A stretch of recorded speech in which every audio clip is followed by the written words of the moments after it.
Hello and welcome to the 2024 Weapons for Wellness event. My name is Iman and I am the founder of the Aspire to Inspire initiative, a former award-winning student athlete, and the producer of this experience in partnership with USA Fencing. Weapons for Wellness is a proactive mental health event created for the fencing community with the purpose of mental health awareness, community engagement, and enrichment. As we are in the Olympic year, it seemed only right to center this year's discussion around the Olympic journey. This event consists of 3 interviews with current members of the Olympic movement representing different perspectives on Olympic qualification, the Olympic Games, and the post-Olympic experience. In this interview, I'm joined by first-time Olympic qualifier Hadley Husisian, who will be having the pleasure of learning from today. Thank you for being here, Hadley. Thank you for having me. I'm going to go ahead and introduce you to all those who don't know you, even though if you're anyone who knows anything about fencing, you should have heard about Hadley within the past couple of years. So here's some facts and backstory around who Hadley is in the fencing world. So she is a two-time junior world champion and recent women's epee Olympic qualifier from Oakton, Virginia. She began fencing at the age of 10 after being introduced to the sport through a popular kids' TV show. Between 2021 and 2023, Hadley made major transitions in both her fencing and academic careers. During this time, she became world number one in junior women's epee and also the first American fencer to win back-to-back junior world championship titles in the style. She also qualified for her first senior national team and entered into Princeton University as a freshman. The past year, while taking a year off from college, Hadley won her first senior Grand Prix medal, which helped her solidify her spot on the senior women's epee Olympic team for Paris 2024 Games. Currently, she is training in preparation for the Games while living off campus in Princeton, New Jersey. Welcome again. Thank you. You did your research. I did my research, of course. I had to give the best for the best.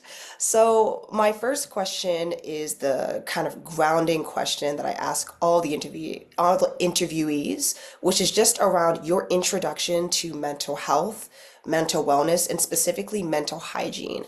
So, the American Psychiatric Association defines mental hygiene as the art of persevering the mind against incidents and influences calculated to deteriorate its qualities, impair its energies, or derange its movements, which is a complicated way of saying, what do you do to protect your mind and your mental health?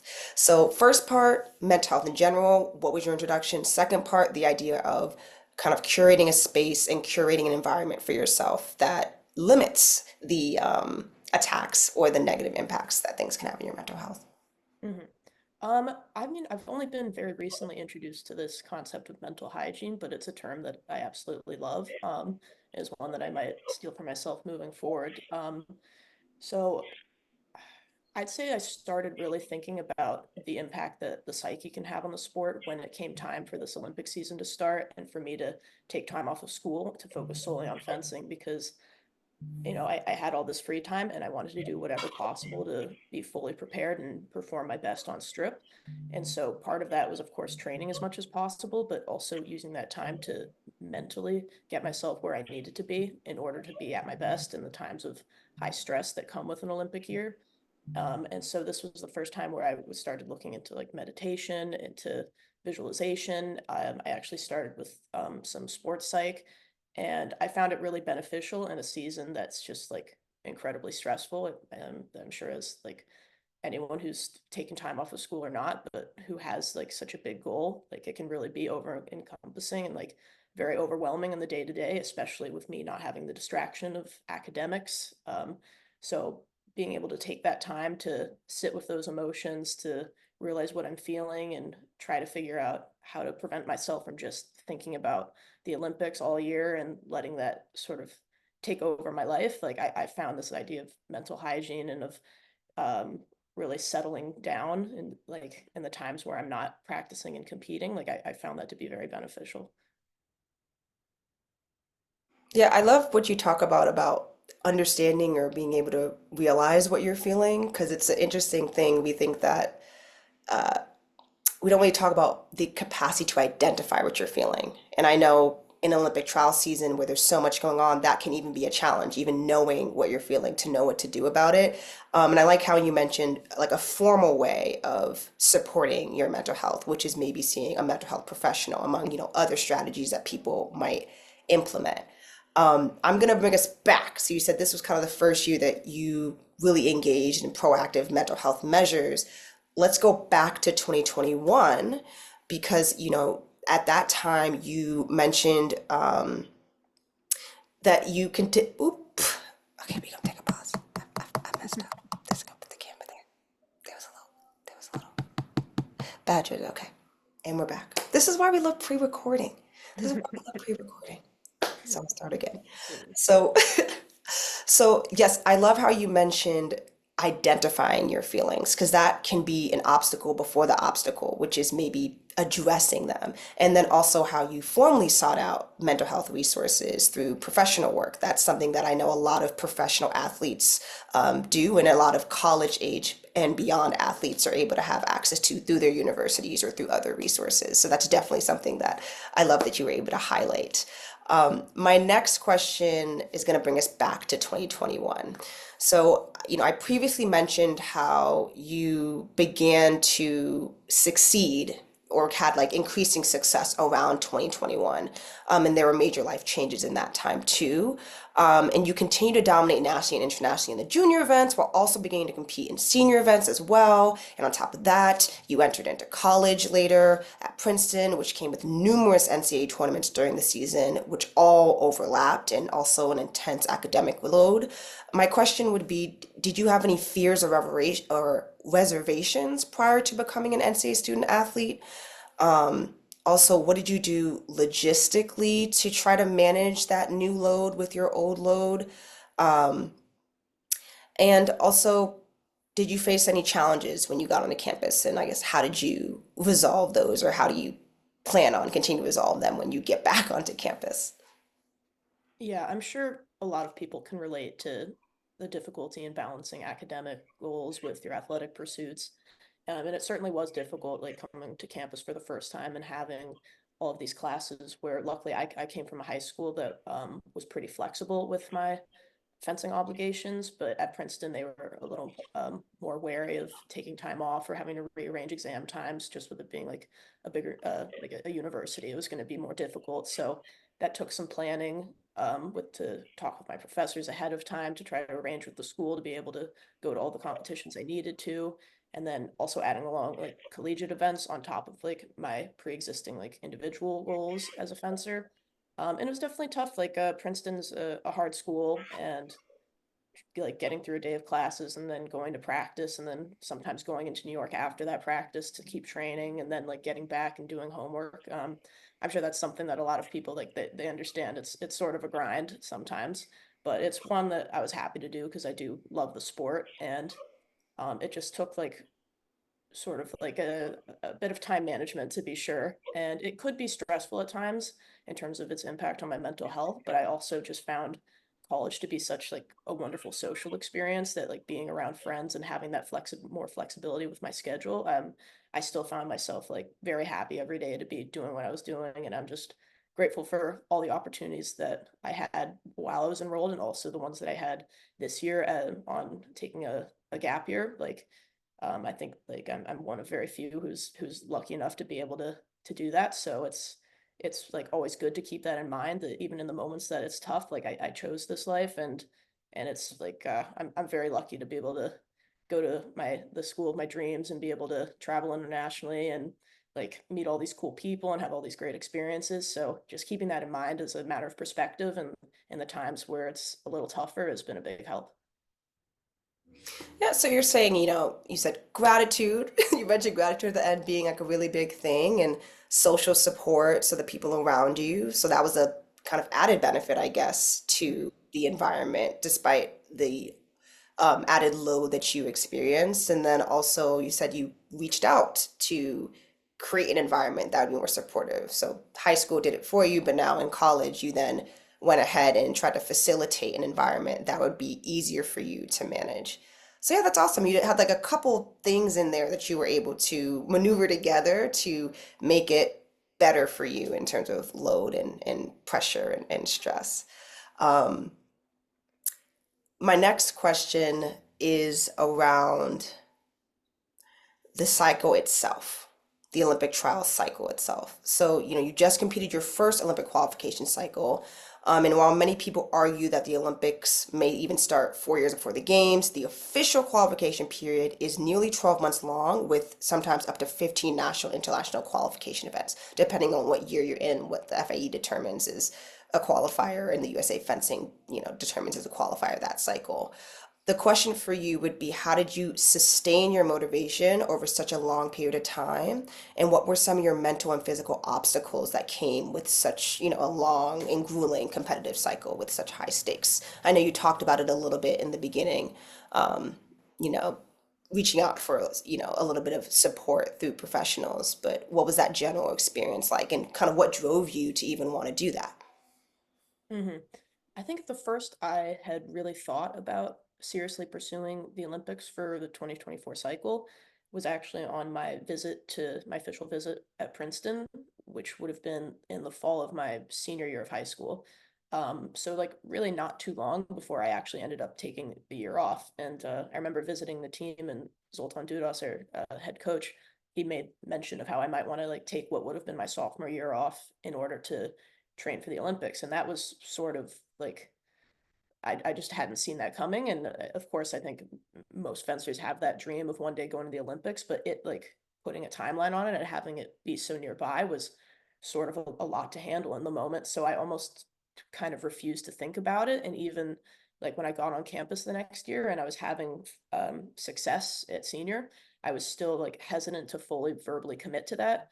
And I remember Maya Weintraub, who I'm living with this year and who recently qualified in foil, like she came up to me early in the year and was asking like, oh, are you going to take a gap next year, and like threw out the idea of us rooming together, which is what we're doing this year. And I remember like refusing to like fully acknowledge that I was going to try to go for the Olympics, because that sort of made it real.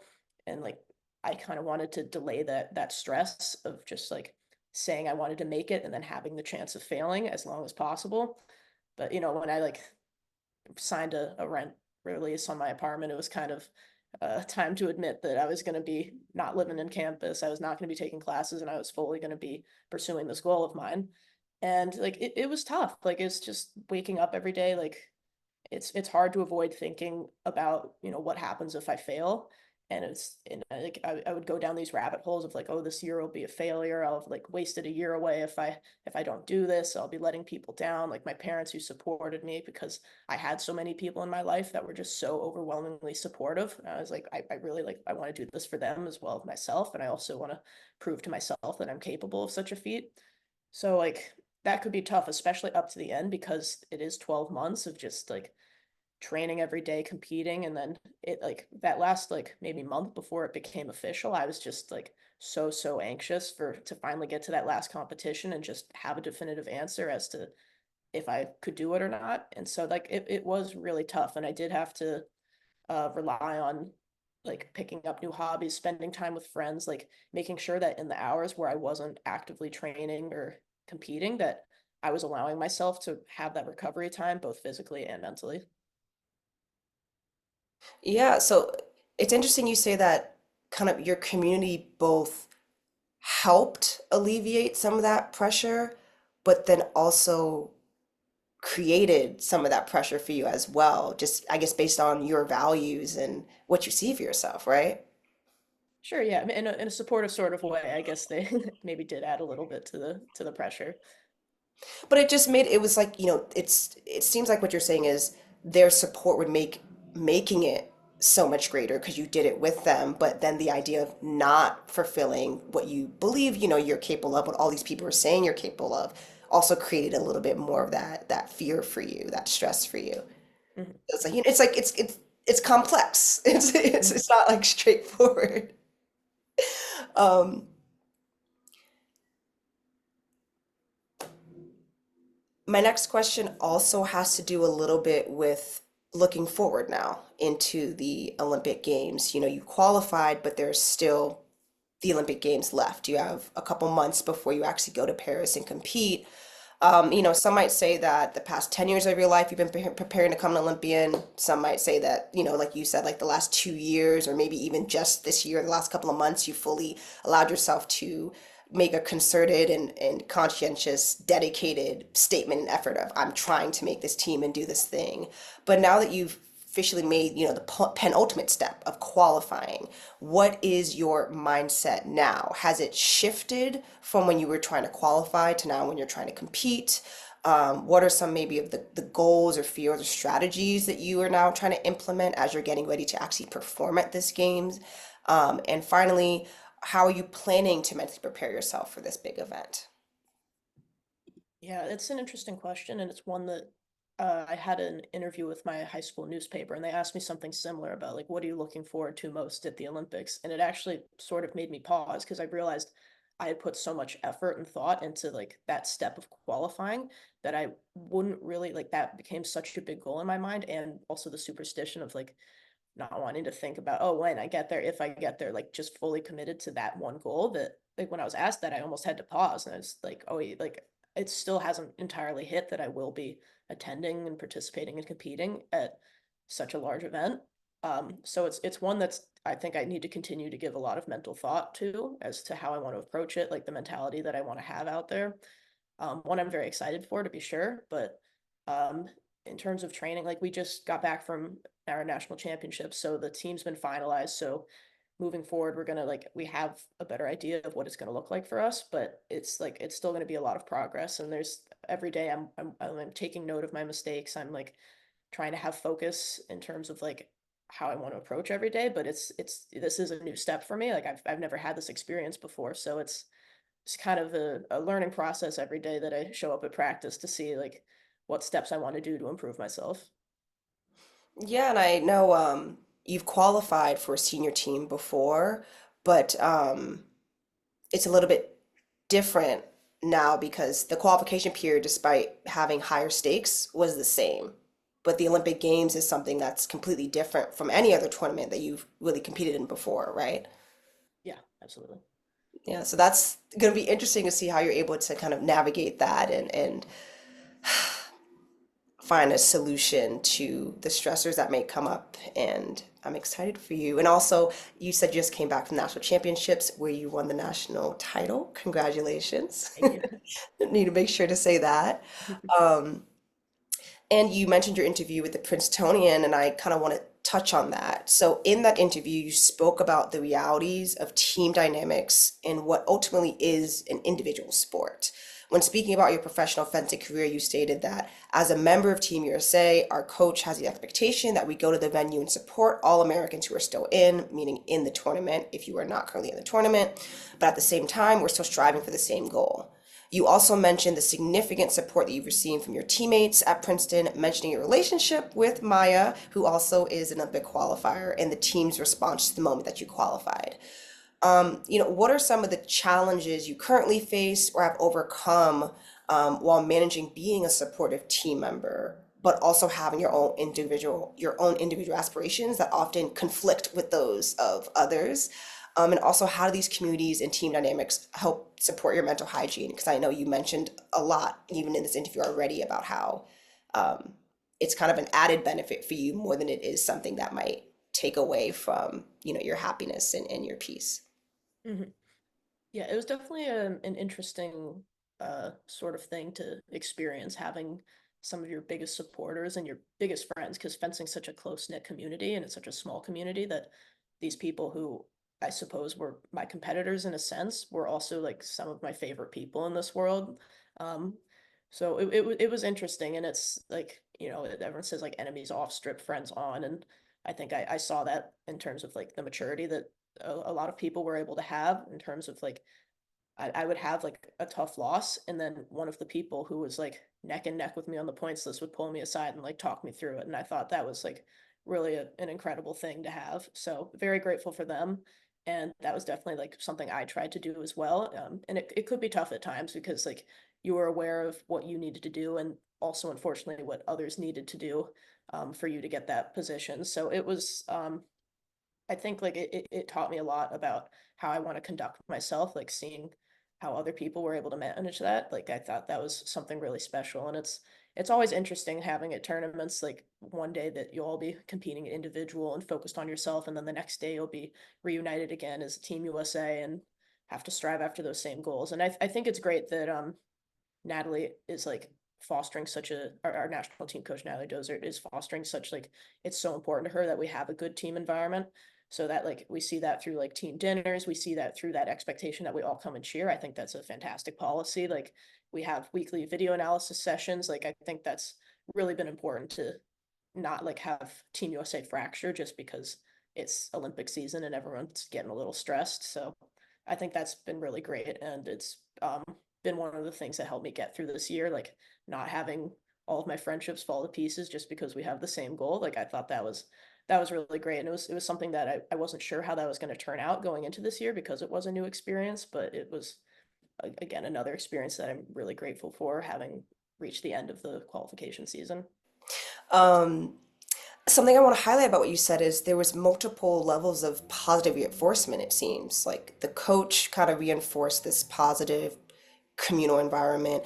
Different athletes on the team also helped support this, camaraderie. And then you then also adopted that mindset. So it seems like it was a group effort to kind of create this environment that would allow you guys to compete, but also not be negatively impacted by the mental side of having to compete against your friends. Mhm. Yeah, definitely a group effort. Yeah. Also, I wanted to touch on something you said too. You said, you compete against each other one day and then the next day you compete as a team. And I just want to highlight that that's literally the experience as the individual competition and individual qualifier happens the literal day and the next day after, or the day. Um, I just wanted to highlight that I just wanted to highlight when you said that you would compete against your teammates one day and the next day you would compete with them, that's a literal thing that you're saying, because most international tournaments are formatted so that the individual competition happens right before the team one. So you quite literally had to go from being against one another, theoretically, or competing against one another, to then coming together and trying to, join one another to hopefully win a medal and qualify as a team. Um, I just want to go back a little bit and to touch on or get some insight on how you recover from failure. So, in a piece with Humans of Potomac, you reflected on your first round loss at the 2021 Junior World Championships, or losses. And you wrote that it wasn't until April of 2021 that I really understood that you can put in all the time, energy, and focus you have, sacrificing physically, mentally, and socially in the pursuit of one specific goal, and still fail. And this realization was important due to how dedicated you were training despite the stay in place COVID mandate, between 2019 and 2021. But additionally, the next year in 2022, after qualifying for the senior national team, you had an adjacent experience of loss. However, this time after a successful season, again, you were unable to compete due to a positive COVID-19 test. So you qualified, but then couldn't even, see where you landed in that competition. My question would be, how do you manage what some might call internal reasons for failure or loss, versus those external reasons? Are one of them more detrimental than the other for you? And in both situations, how are you able to recover and continue to be motivated, or recover your motivation to compete? And were they different? Were there different strategies, or was that experience different? They were definitely both like unique experiences, and that affected me in different ways. So the my loss at Cairo Junior Worlds, I think I wrote that piece while I was still not very much not over it. So I was quite angsty when that one came out. So that one was difficult because I suppose in a way I almost had like a trial run at what like a year of absence for the Olympic season might look like, because school was so laid back that year. I really did go full throttle on the fencing training, and so having a year where I was like solely focused on that practice and also like was not really seeing friends, like that sort of like that contributed to me being like very much wanting to succeed at this event. And not only did I like not reach my goal, but it was such a like early round loss, and it was in priority. So that one really affected me for quite a while. And it was because like it felt fully within my hands. Like I was the one who was training, I was the one putting in all the work. Like it was hard to understand. And I was thinking like I've worked so hard and I still came up short. And then it became like a reflection of like what is wrong with me, that I was able to like have this scenario where I was just training all day and then still couldn't do it. So that was like a tough adjustment to be sure, which was a little different than the following year at Senior Worlds, because I'd had the most successful season of my life. I was very happy with where I was from a fencing perspective, and it had been like my senior year of high school, and it felt like I had sort of also given up some things in terms of like getting enough sleep at night. I'd like missed my prom, I'd missed a lot of like times to hang out with friends, to be able to go to practices and go to competitions, and then to have done all that and make the sacrifices that I wanted to make and that like I didn't regret making, but to have that, to then go and then have something out of my control happen that prevented me from competing, that was also very difficult to withstand, but in a different sort of way, because I felt like it wasn't my fault. So that one, I'd say I almost, even though it was a bigger stage, it was something that I almost got over a little quicker. One, because I felt as if like it wasn't my issue, and it was like sometimes these things just happen, and there's nothing to be done about that. And also because I had a support system around me. I think because I was one of the younger athletes on the team as well, and it was my first time around, like my epee teammates were incredibly supportive. Like I could not show enough appreciation for how much they uplifted me during that time, because it was very difficult. And even though I was sort of cornered off in isolation, they did as much as they could to like support me, to send me love, to try to keep me included the best they could. They even like assembled a little Hadley mannequin of sorts with my jacket and like a printout of my head, which apparently made quite the splash at the venue. So it was very cute, and I felt very loved. Um, and so that helped me move on from it, because it was still, even though I like really wished I could have gone to compete, it still was such a wonderful experience to be able to see like how kind they were. And like I felt like it did teach me some things about myself and my ability to have resiliency, in both in times where it was within my control and when it wasn't. And it showed that even when things don't go your way, like you just keep trucking along. That's the thing about fencing. There's always another competition. Always. I knew that I would have more opportunities in the future. That's amazing. I love this repeated theme of community. It seems like that always is a little bit of a saving grace, or something that just helps you, or helps make things okay, or Mhm. helps you get through hard times, or helps you overcome, stress, or in the situation, failure, or the inability to even try to succeed, unfortunately. But yeah, that's lovely to hear, especially in an individual sport. I think that's like a really important thing to keep highlighting. This is very much a independent sport, but yet again, it relies so much on community and teamwork to be able to pull off Mhm. something really big, like a lot of the accomplishments that you've made, and then this team qualification. My final question would just be, what are some of the current practices that you have as a person, a fencer, um, to support your mental hygiene? And if Mhm. there's any piece of advice or encouragement you would have for someone else who's looking to go after a really big goal, like you did when you were trying to qualify for the Olympic team, what would your advice for them be? For me, I've tried to make, I feel like at times, especially early in the season, I could feel a bit isolated because I was going back and forth between New Jersey and New York so much for practice. Like it felt like I wasn't spending a lot of time with friends, and it felt like I was actively having to turn down opportunities to socialize. But I feel as the year progressed, I got better and better about balancing such things. So I've made it a point of reaching out to people to grab lunch, to hang out, like being proactive in terms of like socializing. And I've found the same thing after a loss at a tournament. I would early on feel the urge to like go curl up in a ball and like feel sorry for myself, but I found it was much better to like stick around, hang out with friends, like grab some dinner. Like that was such a huge help, and it's like one that I'm like trying to do every time that I come up short, and it's been really great to help move on and reset for the next tournament.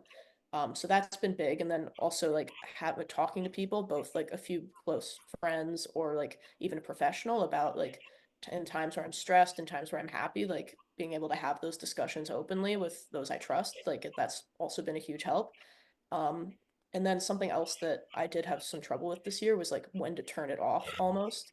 Because I'm on a gap year, like I really like any time where I was like I could be training right now, I could be bettering myself, and like it was sort of knowing when to go full throttle and when to ease back. I found that scheduling out my practices and like having a routine, like starting to warm up at the same time every day, taking the same train back from practice every day, that sort of helped reduce some of that stress of am I doing enough? And I found that to be a big help. I also started a fencing journal where I wrote down Love a things I wanted to fencing work journal. on. Yes, it's been a big help. So in terms of tracking like my mistakes, like my strategies against certain opponents, what I want to work on, what's I need to implement, what's been successful, what hasn't, and also to keep me accountable in terms of like what needs improvement, and also to give me that sense of comfort that I am putting in the work, like I am having a routine, I am actively trying to resolve my bad habits, and so that's given me some peace of mind and some organization that I really needed in this year.